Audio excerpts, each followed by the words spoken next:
गाढ़े में जे बिसरे हमें हरि जातो से हम बोलब नहीं। द्रौपदी के चीर हरण का प्रसंग है। पांडव जुए में सब कुछ हारने के बाद अपने कुल की प्रतिष्ठा, अपने कुल के मान मर्यादा, द्रौपदी को भी जुए में हार गए हैं। और कौरवों ने प्रतिशोध की इतनी भावना है कि कौरव सरेआम द्रौपदी को सभा में निर्वस्त्र करने पर एकदम आतुर हैं। जब द्रौपदी सब जगह गुहार लगा लेती है, भीष्म पितामह, द्रोणाचार्य, कृपाचार्य सब धुरंधर उस सभा में बैठे हुए, कोई उसकी सुनवाई नहीं कर पाता है, तो अंत में थक हार कर द्रौपदी अपने भाई भगवान श्री कृष्ण से गुहार लगाती और कहती हैं, गाढ़े में जे बिसरे हमें हरि जातो से हम बोलब नाही।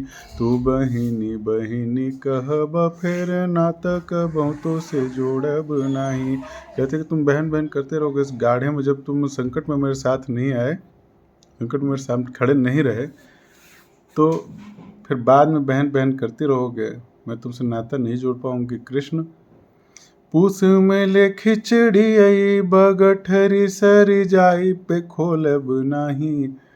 पूस के महीने में जब एकदम प्रचंड गर्म, प्रचंड सर्दी पड़ रही होती है, जाड़े में 14 जनवरी को जब मकर संक्रांति होती है, हमारे यहाँ उसे पूर्वांचल में खिचड़ी कहा जाता है। और खिचड़ी के दिन भाई बहन के लिए भेंट उपहार लेकर वहाँ पर पहुँचता है। तो ये कहते हैं कि पूस में ले खिचड़ी आई बगठरी सर जाई पे खोलब नाही। सावन में तोह बांधे बदे जरे फिर ताल में बोरब नाही। तीज पर त्योहार पर बिरना फिर धोती मांगब नहीं। तीज त्योहार कुछ भी पड़ता रहेगा, मैं तुमसे धोती कपड़ा नहीं मांगूंगी। आन के आगे भले झुकबे तोह से कुछ भी फरमाऊब नहीं। इतना अपनत्व द्रौपदी के अंदर कृष्ण के प्रति है। एक एक क्षण, एक एक पल, एक एक रस्म से कृष्ण को जोड़कर कह रही हैं कि आन के आगे भले झुकबे, मैं किसी दूसरे व्यक्ति के आगे झुक जाऊंगी, लेकिन तुमसे कृष्ण कुछ नहीं फरमाऊंगी।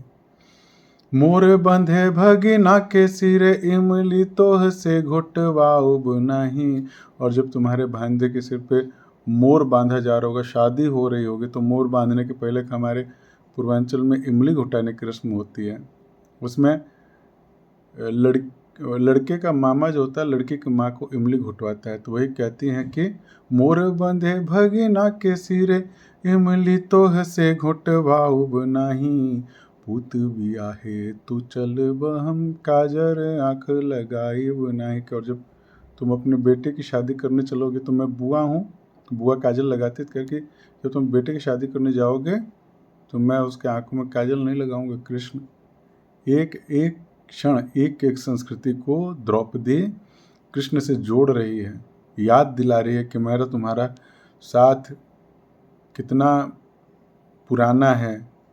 हम कहने को दो दिख रहे हैं, लेकिन हम भाई बहन हैं, सहोदर हैं। ये ध्यान रखना कृष्ण।